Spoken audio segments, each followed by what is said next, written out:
안녕하세요. 오석태 교수입니다. 오늘은 이제 조리사에 대한 이야기를 해보도록 하겠습니다. 앞서 이제 조리와 요리에 대한 설명을 드린 적이 있었는데요. 이러한 일을 하는 사람을 우리가 이제 조리사 또는 요리사라고 합니다. 사람들이 이제 조리사가 맞느냐 아니면 요리사가 맞느냐 하는지에 대해서 질문을 가끔씩 하시는데, 결론적으로 말씀을 드리면 둘 다 사용할 수가 있습니다. 그보다는 이제 요리와 조리에 대한 차이점을 분명하게 이해하시는 것이 더 좋을 듯 합니다. 즉 조리와 요리라는 단어 뒤에 사가 붙으면 조리사가 되고 요리사가 되는데, 이 사는 이제 전미사입니다. 주로 이제 직업을 나타내는 단어 뒤에 붙어서 그 직업에 대해서 보완 설명을 하거나 또는 그런 일에 종사하는 사람들을 나타내기도 합니다. 이 부분은 이제 추후에 또 설명드릴 수 있는 기회가 있을 것으로 생각됩니다. 최근에 와서는 이제 요리사보다는 이제 조리사라는 호칭의 빈도가 좀 더 높은 것으로 사료됩니다. 그런데 이제 조리사라고 하는 단어 역시 우리가 사용한 지가 그렇게 오래된 것은 아닙니다.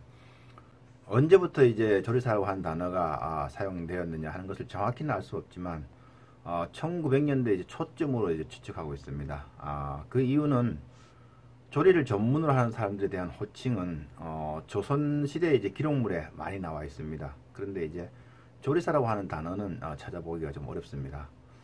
이제 조선시대에 조리를 하는 사람들의 명칭은 대표적으로 이제 조부, 숙수, 의녀, 상궁 이렇게 이제 역할에 따라 가지고 또는 조리를 하는 목적에 따라서 조금씩 달리 불렀습니다.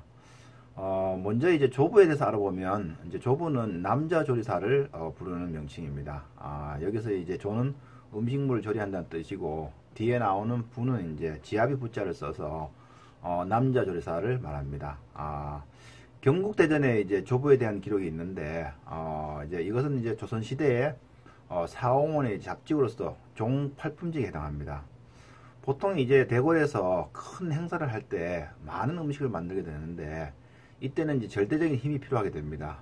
여자 조리사로 가지고는 이 일을 감당하기 어렵기 때문에 전 세계적으로 보게 되면 큰 연회나 많은 음식을 만들 때는 대부분 남자 조리사들이 그 일을 담당해 왔습니다. 그래서 조부는 이런 일을 할 때 필요에 따라서 이제 채용을 해서 그 일을 맡는 체하직이었습니다. 그래서 이제 조부는 정식 직원이었다기보다는 임시직에 가까운 조리사였다고 생각이 됩니다. 이제 다음으로는 이제 숙수인데요. 아마 이제 식객이라는 드라마와 만화를 통해서 이제 많이 들어본 이름일 겁니다. 숙수는 이제 주로 공중의 진연이나 진찬 그리고 잔치에 필요한 음식을 전담하는 또 이 역시 이제 남자 조리사들입니다. 연회가 많은 이제 대궐에서는 연회를 전문으로 맡아서 일을 하는 부서가 따로 있습니다. 바로 이제 숙설청이라고 하는데요. 대궐에서 진연이 있을 경우에 숙설청에서는 임시적으로 진연도감을 설치합니다. 그리고 숙설소라고 하는 임시주방을 만들어서 이곳에서 음식을 만드는데, 여기에서 한 40명에서 50명 정도 되는 숙수가 음식을 준비하고 또 여러가지 음식을 만드는 데 필요한 일들을 맡아서 하게 됩니다. 많은 분들이 이제 대령 숙수에 대해서 궁금해 하시는데, 대령 숙수는 이제 숙수의 우두머리라고 생각하는데 이제 그렇지는 않습니다.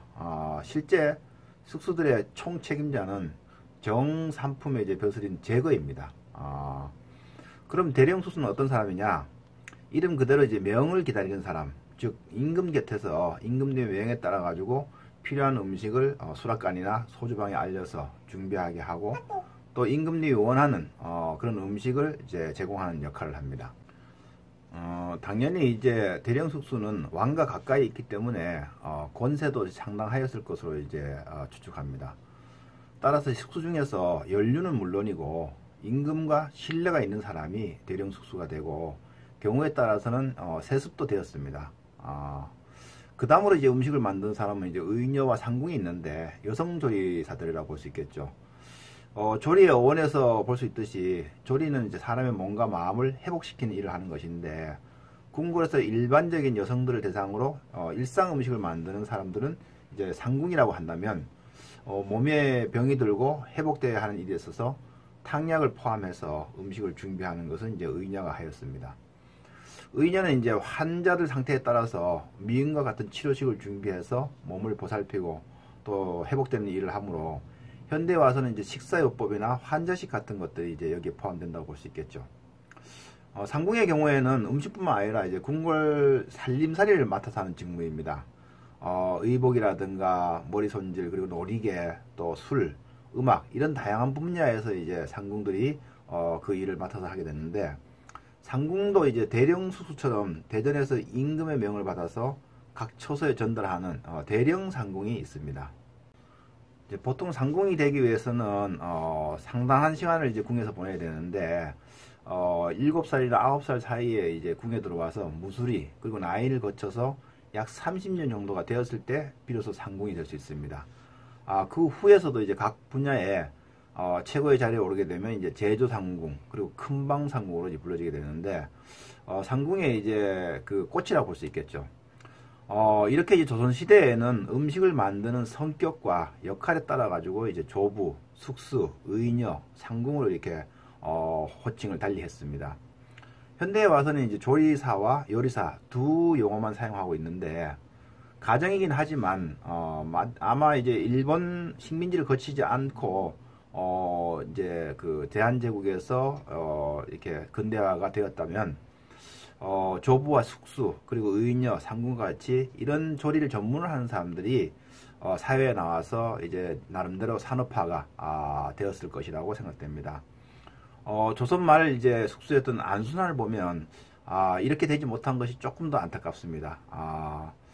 오늘은 이제 조리사의 명칭에 대해서 알아보았습니다. 감사합니다. 오석태 교수였습니다.